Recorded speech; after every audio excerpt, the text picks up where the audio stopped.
and thank you for giving me the opportunity to talk briefly about our work improving amaranthus for enhanced nutrition, livelihoods and climate change resilience of smallholder farmers in sub-Saharan Africa. First, just to quickly introduce amaranthus or amaranths. So these are eaten widely across sub-Saharan Africa as a leafy vegetable, nutritionally rich in vitamins and minerals and also have high protein content. These plants do a type of photosynthesis called C4 photosynthesis, which makes them drought tolerant, but critically they're also hardy and can grow well with low agricultural inputs. And obviously this makes them relevant for growing under smallholder farmer conditions of low agricultural systems. We want to promote cultivation of amaranths by smallholder farmers to enhance the farmer and community nutrition, provide income and help improve climate resilience of their agricultural systems. And the key challenge is that there's a lack of improved varieties, particularly yield and quality traits relevant for different agroecological locations and zones. So we've been working in partnership with the Agricultural Research Council in South Africa to support their breeding programme, bringing in genomics and metabolomics to help promote amaranth cultivation by smallholder farmers in South Africa, and obviously also making new biological discoveries. This just shows you one of our first outputs, which is a chromosome level genome assembly for a key Amaranthus species, and this is only the second Amaranthus species to have its genome sequenced. So how are we going about this? So we've really got two major genetic resources that we're using. Firstly, we have a diversity set of 90 different amaranth accessions, different amaranth species, and this we are characterising to select lines for smallholder farmers to grow, and also select lines to cross to combine different traits. We also have a magic population developed by the World Vegetable Centre, which is capturing the diversity from 8 different parents in a population of 400 recombinant inbred lines. And that population we will use to map the genetic regions responsible for the particular traits that we're interested in.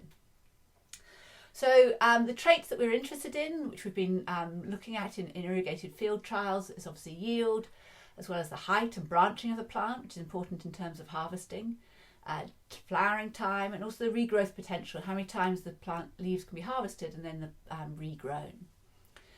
We've looked at drought tolerance, specifically the magic population, assessing these agronomic traits under controlled water deficit conditions. And this year we'll be starting to grow the whole population in field trials in different locations in South Africa.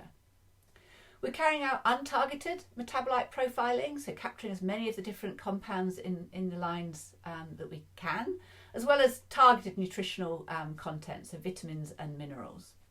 And here we're really interested in what are the differences between the lines in terms of compounds that are relevant to human nutrition, and are these differences genetically controlled, or are they varying due to environment and growing in different locations or over different years? We've also incorporated a large amount of genome sequencing and are now starting to use genome sequence and structural variation to identify genomic regions that are responsible for the traits that we're looking at. The other aspects of our work, which are equally important, is we're involved in participatory breeding, so actually involving smallholder farmers in selection of lines.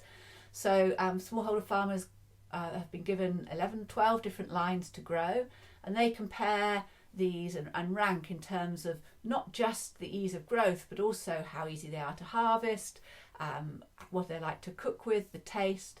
And these farmers are selling to informal vendors, and those vendors come back and want to buy the varieties that local consumers wanted. So it's again reflecting local consumer demand for the different varieties. A key challenge to cultivation of amaranths by smallholder farmers is the establishment of a value chain, and the fact that the leafy amaranths are obviously perishable.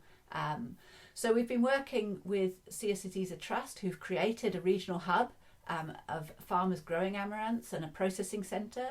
They're drying. They've negotiated market access agreements for fresh leaf, but they're also drying leaf and processing it, milling it, so that it can be used in other products such as the health drinks you see here. And this value chain is going to be absolutely critical in trying to bring youth back to agriculture and provide incentives and reason for the farmers to grow amaranths.